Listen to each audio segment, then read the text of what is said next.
जिन्होंने अचकन सलवाई हुई हैं वो इंटरव्यू दे रहे थे, जी अमेरिका को नाराज नहीं करना चाहिए, वो खड़े होकर इंटरव्यू दे रहे हैं, हो अमेरिका के बगैर हमारा गुजारा नहीं हो सकता। इन लोगों की वजह से आज हम यहाँ पहुंचे हैं, कौम के नहीं, एलीट के इंटरेस्ट में कुर्बान किए, हमारे सारे मुल्क को, सारे मुल्क की इज्जत को दांव पे लगाते हैं। अचकने सिलवाने वाले कहते हैं अमेरिका को नाराज नहीं करना चाहिए, मुल्क के लिए खुद मुख्तार खारजा पॉलिसी बहुत जरूरी है। वजीर आजम इमरान खान का इस्लामाबाद में तकरीब से खिताब। वजीर आजम ने कहा, एक ताकतवर मुल्क हमसे नाराज हो गया कि आप रूस क्यों गए। भारत पाबंदियों के बावजूद रूस से तेल खरीद रहा है। कोई मुल्क किसी के मामलात में मुदाखलत नहीं करता, ये हमारी गलती है। अफगान जंग में जितने हमें डॉलर्स मिले, इससे कहीं ज्यादा हमारा नुकसान हुआ। करप्ट लोग पैसा चोरी करके अमीर मुल्कों में रखते हैं। कोई भी मुआशरा कानून की हुक्मरानी के बगैर तरक्की नहीं कर सकता।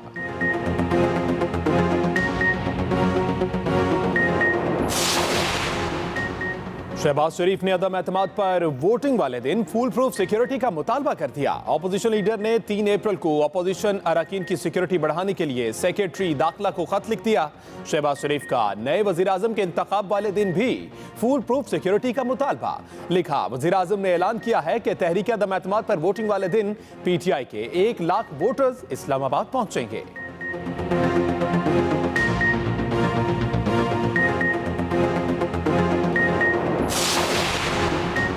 वज़ीर आज़म इमरान खान पर कातिलाना हमले का मंसूबा सामने आया है। वफाकी वज़ीर इत्तलात फवाद चौधरी का इंकशाफ। कहा, सिक्योरिटी एजेंसियों की रिपोर्ट के बाद वज़ीर आज़म की सिक्योरिटी में इजाफा कर दिया गया। वज़ीर आज़म से अपनी सरगर्मियां महदूद करने की दरख्वास्त भी की गई है।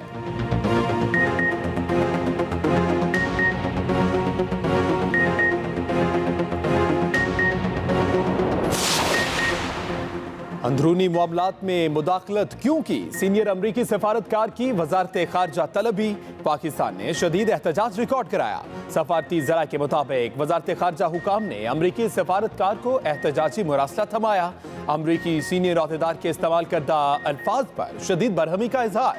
पाकिस्तान के दाखिली अमूर में मुदाखलत नाकाबिले कबूल है, अमरीकी सफारतकार को बता दिया गया।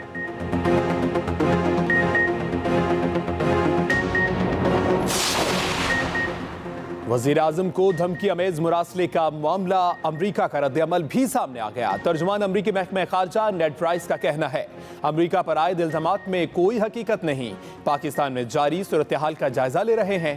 पाकिस्तान के आईनी अमल का एहतराम करते हैं। तर्जुमान व्हाइट हाउस की भी तरदीद। कहा, इन इल्जामात में कोई हकीकत नहीं।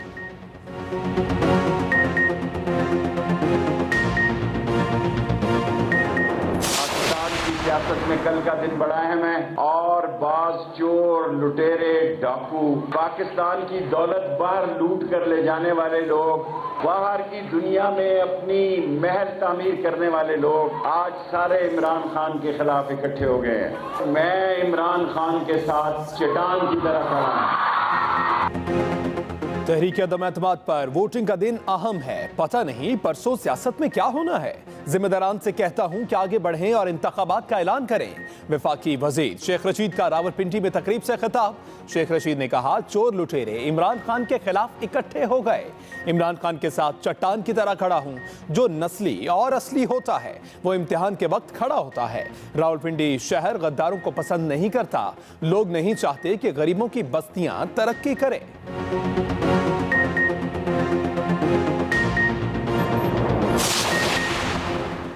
वज़ीर आज़म इमरान खान की सरबराही में कानूनी आईनी माहिरीन का इजलास। तहरीक अदम एतमाद और पंजाब की सूरत हाल पर मुशावरत। वज़ीर आज़म ने वज़ीर आज़म पार्टी की सीनियर क़यादत को भी तलब कर लिया। वज़ीर आज़म हाउस में मुख्तलिफ शख्सियात से मुलाकातें भी होंगी।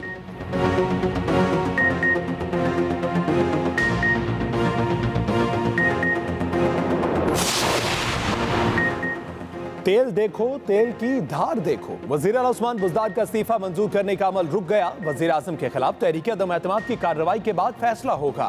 ज़राए के मुताबिक तारिक बशीर चीमा की अपोजिशन का साथ देने पर हुकूमत सोचने पर मजबूर। हुकूमती अरकान की जानिब से तहफ़्फ़ुज़ात का इजहार किया गया कि परवेज़ इलाही तो काफ लीग को इकट्ठा नहीं कर सकते।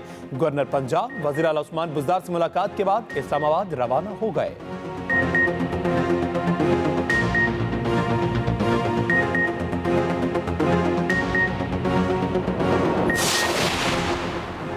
वज़ीर आला पंजाब उस्मान बुज़दार की नामजद वज़ीर आला और स्पीकर पंजाब असम्बली परवेज़ इलाही से मुलाकात। दोनों रहनुमाओं के दरमियान पंजाब की सियासी सूरत हाल और आइंदा वज़ीर आला के इंतखाब के हवाले से अमूर पर बातचीत। वज़ीर आला बुज़दार और स्पीकर परवेज़ इलाही ने अरकान असम्बली से राब्तों के हवाले से भी मुशावरत की।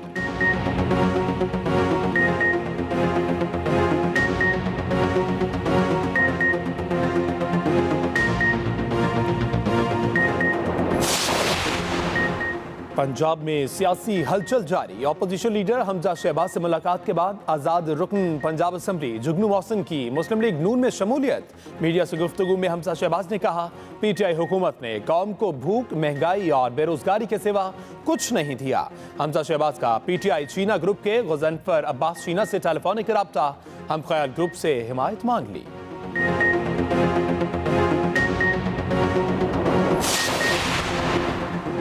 पंजाब की बदलती सियासी सूरत हाल पर पीपल्स पार्टी की नई हिकमत अमली। चेयरमैन बिलावल भुट्टो जरदारी की हिदायत पर पंजाब के आइंदा सियासी सेटअप के हवाले से पीपल्स पार्टी ने टीम तश्कील दे दी। उधर साबिक सदर आसिफ अली जरदारी ने पीपल्स पार्टी पंजाब की पार्लिमानी पार्टी का इजलास भी तलब कर लिया।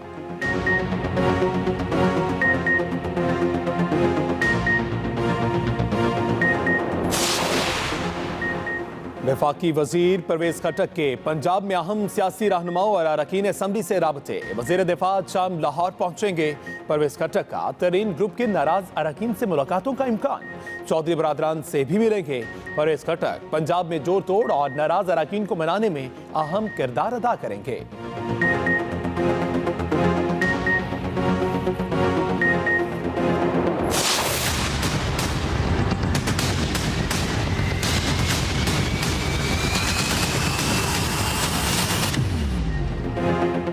सादिक संजरानी ही चेयरमैन सेनेट रहेंगे। यूसुफ रजा गिलानी की अपील मुस्तरद। इस्लामाबाद हाई कोर्ट के 2 रुकनी बेंच ने फैसला सुना दिया। अदालत ने चेयरमैन सेनेट सादिक संजरानी का इंतखाब दुरुस्त करार दिया। इस्लामाबाद हाई कोर्ट के जस्टिस आमिर फारूक की सरबराही में बेंच ने महफूज फैसला सुनाया। यूसुफ रजा गिलानी ने चेयरमैन सेनेट को ओहदे से हटाने के लिए अपील दायर कर रखी थी।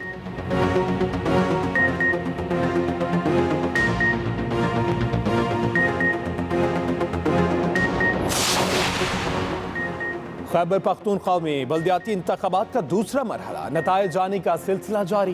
गैर हतमी गैर सरकारी नताइज के मुताबिक 18 अजला की 65 तहसीलों में से पीटीआई को 29 तहसीलों पर बरतरी हासिल। जमीयत उलमा इस्लाम 7 तहसील नशिस्तों पर आगे। जमात इस्लामी 5 और मुस्लिम लीग नून की 4 तहसीलों पर बरतरी। 2 तहसीलों में अवामी नेशनल पार्टी और 2 पर आज़ाद उम्मीदवार आगे हैं। पीपल्स पार्टी, एनडीएम और एमडब्ल्यूएम को एक तहसील पर बरतरी हासिल है।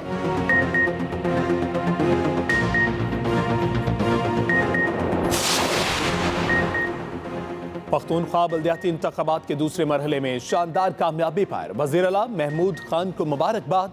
वज़ीर आज़म ने ट्वीट किया, मैं अपनी पीटीआई की टीम को मुबारकबाद पेश करता हूँ। खैबर पख्तूनख्वा की आवाम ने बैरूनी आकाओं के हुजूर बिकने वाले गद्दारों को पूरी शिद्दत से मुस्तरद किया। ये तमाम गद्दारों के लिए एक पेशगी तनबीह है कि उनके हलकों में उनके साथ होने क्या वाला है।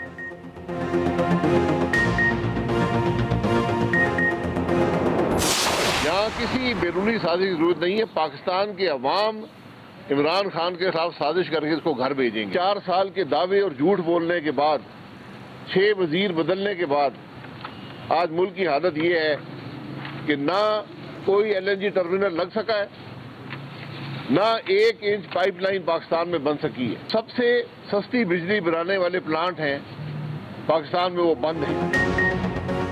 शाहिद खाकान अब्बासी ने बिजली की हालिया लोड शेडिंग का जिम्मेदार पीटीआई हुकूमत को करार दे दिया। मीडिया से गुफ्तगू में मुस्लिम लीग नून के रहनुमा ने कहा, मुल्क में 12-12 घंटे की लोड शेडिंग हो रही है। अभी ये हालत है, जून जुलाई में अवाम का क्या होगा। बदकिस्मती है कि एलएनजी कारखानों पर तनकीद करने वाले आज अवाम को लोड शेडिंग में झोंक रहे हैं। इस वक्त अवाम की ये हालत है कि 26,000 करोड़ रुपए अवाम को देना पड़ रहे हैं।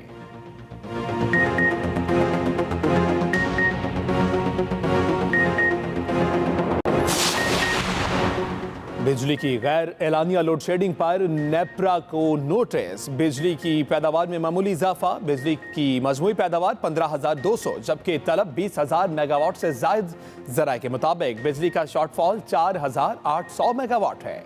मुल्क के मुख्तलिफ इलाकों में 8 घंटे तक लोड शेडिंग की जा रही है।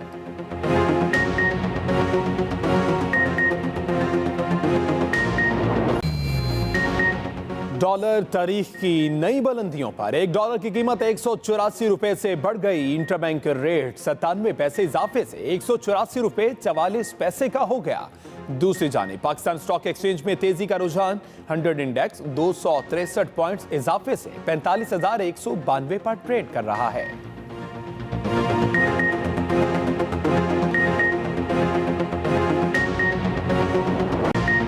रमजान में यूटिलिटी स्टोर्स पर सस्ती अशिया की खरीदारी के लिए हद मुकर्रर। रिलीफ पैकेज के तहत किसी शख्स को पूरे माह में 40 किलो से ज्यादा आटा नहीं मिलेगा।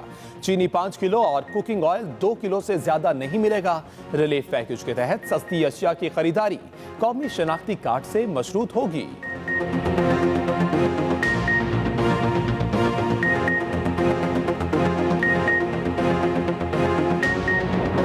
अहम खबर है तहरीक अदम एतमाद के वोटिंग वाले दिन तहरीक इंसाफ के कारकुनों को इस्लामाबाद पहुंचने की तंजीमी कॉल नहीं दी गई। तहरीक अदम एतमाद की वोटिंग के दिन पीटीआई तंजीमों की जानिब से मकामी एहतजाजी मुजाहरे करने पर गौर किया जा रहा है। तहरीक इंसाफ लाहौर ने इतवार के रोज मुमकिना एहतजाज का हतमी फैसला करने के लिए आज तंजीमी रहनुमाओं का इजलास भी तलब कर लिया है। एहतजाजी मुजाहरे हफ्ते को करना है या इतवार के दिन, इस बारे में मुशावरत आज शाम मुकम्मल कर ली जाएगी। इसी हवाले से मजीद तफसीलात जानते हमारे नुमाइंदे रिजवान आसिफ। जी रिजवान, क्या तफसीलात है इस बारे में? जी, वज़ीर आज़म पाकिस्तान इमरान खान ने अपने खिताब में ये कहा था कि वोटिंग वाले दिन यानी कि इतवार के रोज 1 लाख से जायद उनकी जो कारकुन है वो इस्लामाबाद आएंगे। ताहम इस हवाले से तहरीक इंसाफ पंजाब के तमाम अजला की तंजीमों और सूबाई तंजीम ने इस्लामाबाद जाने के हवाले से अपने कारकुनों और रहनुमाओं टिकट होल्डर्स को किसी किस्म की बाज़ाब्ता कॉल नहीं दी गई है। जबकि तहरीक इंसाफ की मुकामी तंजीमें वो हफ्ता या इतवार के रोज अपने जिले या तहसील हेडक्वार्टर्स के मौके पर वहाँ पर एहतियाजी मुजाहरे करने की तैयारी कर रही हैं। इस हवाले से तहरीक इंसाफ लाहौर के जिली सदर ने भी आज लाहौर में अहम इजलास बुलाया है, जिसमें कि लाहौर के अंदर ही एहतियात किया जाएगा। इस हवाले से पता चलूं कि तहरीक इंसाफ के कारकुन जो कि 27 मार्च इस्लामाबाद गए थे और उनको बहुत उम्मीद थी कि वो बड़ा ऐलान होगा, वो ऐलान भी ना हुआ। और जबकि चौधरी परवेज लाई की नामजदगी के बाद तहरीक इंसाफ के कारकुनों और रहनुमाओं में वो उस तरह की मायूसी फैली हुई है। नाज़रीन, वेलकम बैक। ऑपरेशन पॉलिटिक्स की खुसूसी ट्रांसमिशन में एक दफ़ा फिर आपको खुशामदीद कहेंगे और मुल्क की मजमूई सियासी सूरत हाल के ऊपर हम बात कर रहे हैं। इस घंटे के अंदर जो हमारे साथ हमारे मेहमान हैं, अपने पैनलिस्ट का इंट्रोडक्शन कराऊंगा। हमारे साथ सीनियर एंकर पर्सन और तज्जियाकार जावेद चौधरी साहब ज्वाइन कर रहे हैं। ब्यूरो चीफ इस्लामाबाद आमिर इलियास राना साहब भी हमारे साथ इस्लामाबाद से ज्वाइन कर रहे हैं और हमारे साथी एंकर सीनियर तज्जियाकार और एंकर पर्सन रहमान अजहर साहब भी इस ट्रांसमिशन में हमारा साथ दे रहे हैं। जावेद चौधरी साहब, सबसे पहले सर आपके पास आना चाहूँगा। कल जो स्पीच हुई इमरान खान साहब ने, जो तकरीर की, उसके बाद आज एक इंटरव्यू भी वो देने जा रहे हैं और कानूनी मुशावरत भी कर रहे हैं कि अब इस मरासले के मामले को आगे किस तरह लेके चलना है। सुनने में ये आ रहा है कि तंजीमी लेवल के ऊपर जिस दिन वोटिंग होनी है इतवार वाले दिन, उस दिन कोई मुकामी सतह के ऊपर मुख्तलिफ जगहों पर एहतजाज भी होंगे। इमरान खान साहब अब इस मामले को सियासी तौर पर सर और कितना आगे लेके चलेंगे, आप क्या समझते हैं? देखिए, इस जो इशू है इसके दो पहलू हैं। एक कानूनी पहलू हो सकता है कि अगर कोई मुल्क एक आज़ाद मुल्क को इस तरह ट्विस्ट करने की कोशिश करता है और उसको ये वार्निंग दी जाती है कि अगर आप अपने प्राइम मिनिस्टर को चेंज नहीं करते तो आपके लिए मुश्किल हालात हो जाएंगे, तो एक कानूनी उसका तरीका है। कानूनी तरीका ये है कि हुकूमत पाकिस्तान फौरी तौर पे अपने एम्बेसडर को वहाँ से वापस बुलवा लेती है, यहाँ से जो चार्ज ये फेयर है उनको वापस भिजवा देती, इनका यहाँ से अमला कम कर देते, या एक प्रॉपर जिस तरह एक स्टेट करती है दूसरी स्टेट के साथ वो कर लेते। लेकिन वो प्राइम मिनिस्टर साहब ने उस तरफ नहीं गए। प्राइम मिनिस्टर साहब ने वो मौका ज़ाया कर दिया। 7 तारीख को अगर मरासला आया था तो आप इमीडिएटली अपने सफ़ीर को बुलवा के उससे पूछते कि कितनी एमरजेंसी है ये और कितना ये सीरियस है, और उसके बाद फौरी तौर पे आप चार्ज डी अफेयर को बुलवा के आप अपना प्रोटेस्ट रिकॉर्ड करते, और जो आप अपने डिप्लोमेटिकली कर सकते हैं आपको वो करना चाहिए था, लेकिन आपने नहीं किया। और प्राइम मिनिस्टर साहब 20 दिन वो लेटर, जो अगर वो बेइज्जती का लेटर है या वो साजिश है या वो गद्दारों के साथ एक एग्रीमेंट है, तो उसको लेके अपनी जेब में वो फिरते रहे, और 20 दिन बाद उन्होंने एक अवामी जलसे के अंदर उसको लहराया, और उसके बाद जो सूरत हाल है वो सामने है। दूसरा इसका पहलू वो सियासी है कि प्राइम मिनिस्टर साहब जो इस वक्त भी प्राइम मिनिस्टर हैं,